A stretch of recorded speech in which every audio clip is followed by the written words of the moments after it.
All right, let's get right into it. Welcome back, everyone, to another explainer. Today, we are breaking down a truly fascinating framework for achieving lasting success. Now, we spend so much time talking about personal productivity, right? Life hacks, optimizing schedules, basically squeezing every last ounce of efficiency out of our own daily routines. But what happens when you hit the absolute ceiling of what one single person can actually do?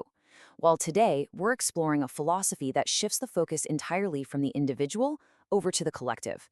We're going to look at how genuine, enduring success is actually built on the foundation of how we interact with, uplift, and truly encompass the people around us. So think about this for a second. Can one genius do the work of 1,000 people? It's a pretty provocative question, isn't it?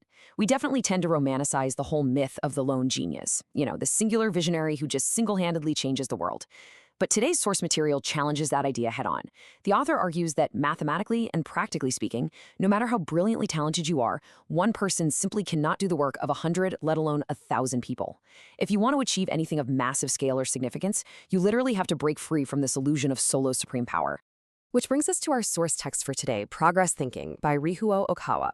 Specifically, we're going to be breaking down the core concepts outlined in Chapter 6. In this chapter, the author lays out a really comprehensive philosophy that he calls successful humanics. We'll be walking through this text to understand exactly how he constructs this roadmap to success, a roadmap that relies heavily on mastering human relationships and building personal character. Okay, here's our roadmap for today.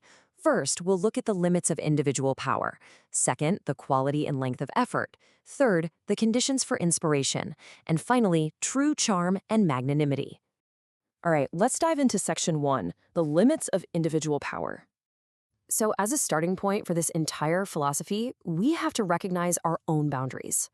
When people finally realize they need a team to scale their vision, a super common trap is to start viewing people as just tools. The text explicitly warns against using others merely for your own personal success. The author argues that this is just a massive error right out of the gate. Instead, the foundation of successful humanics is serving others for mutual success. True success in human relations has to be rooted in a genuine desire to serve and contribute to the people around you, rather than just exploiting them to get ahead.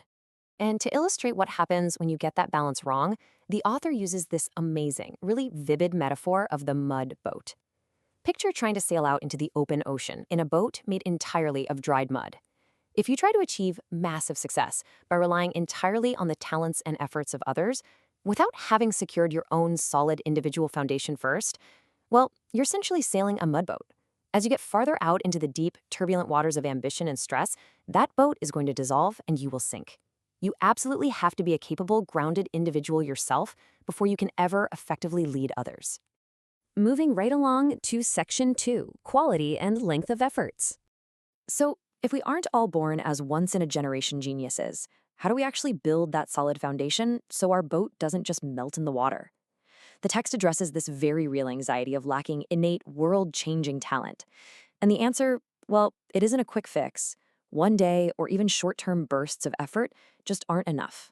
In fact, the author notes that trying to cram a lifetime of effort into a few days will literally just break you, physically and mentally.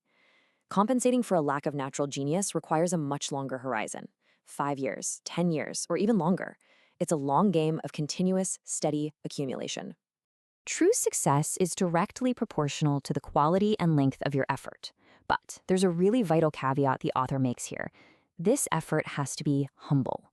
Think about it. If you have a little bit of talent and you let it make you arrogant, you're just going to make enemies and close doors.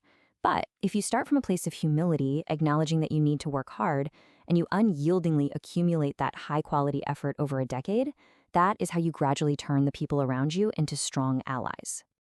Which leads us perfectly into Section 3, Conditions for Inspiration. Okay, so what actually happens to your brain after years of that humble, unyielding effort?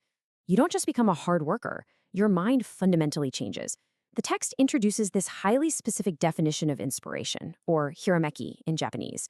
Now, we usually think of inspiration as a random lightning bolt, right? Just a lucky accident. But the author defines it completely differently. Here, inspiration is an earned skill. It's a byproduct.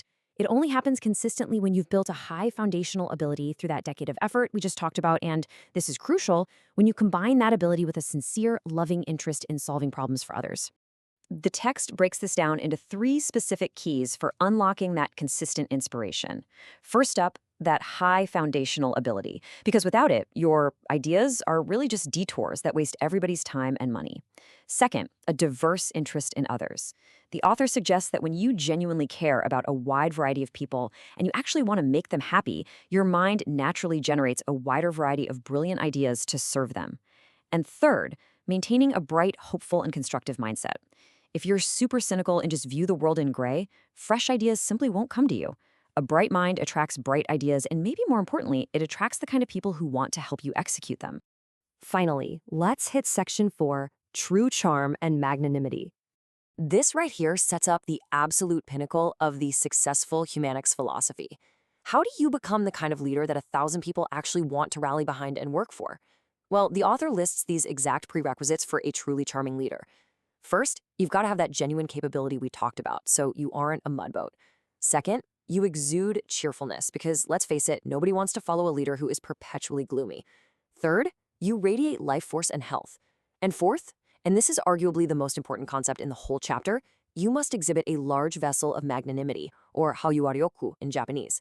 It's that rare capacity to truly encompass and embrace others.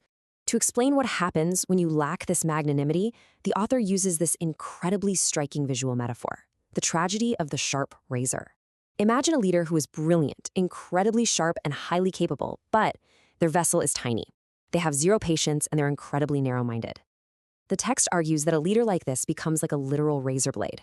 Because they are so sharp, they end up cutting down the talents of the people around them. They spot every tiny flaw, they criticize every single mistake, and ultimately they bleed their own team dry. It's this really tragic scenario where high intelligence actually destroys the collective potential of the group. To counter that razor mentality, the text offers this really beautiful quote. Magnanimity is not merely sweet gentleness, but a capacity to embrace many people, akin to how a sweet candy wraps around a center. True leadership isn't just about being blindly nice to everyone. It's about having a structure large enough and a demeanor sweet and resilient enough to wrap around and utilize the wildly diverse and, yeah, sometimes messy talents of lots of different people. You absorb their flaws and you amplify their strengths. So the big takeaway we get from Chapter 6 is this. Successful humanics is described as the absolute royal road to success. It moves us completely away from that hyper-individualistic grind. It argues that true, lasting achievement isn't about how bright your single star shines, but about how well you deeply value, nurture, and encompass the human relationships all around you. I want to leave you with this final, lingering question to really chew on today. How large is your vessel? Are you currently operating like a sharp razor, maybe inadvertently cutting down the potential of your team or your peers because you demand perfection? Or are you actively doing the long, humble work to expand your vessel, building that magnanimity required to truly elevate everyone around you? Thank you so much for joining me on this explainer. Keep learning, keep growing, and I'll see you in the next one.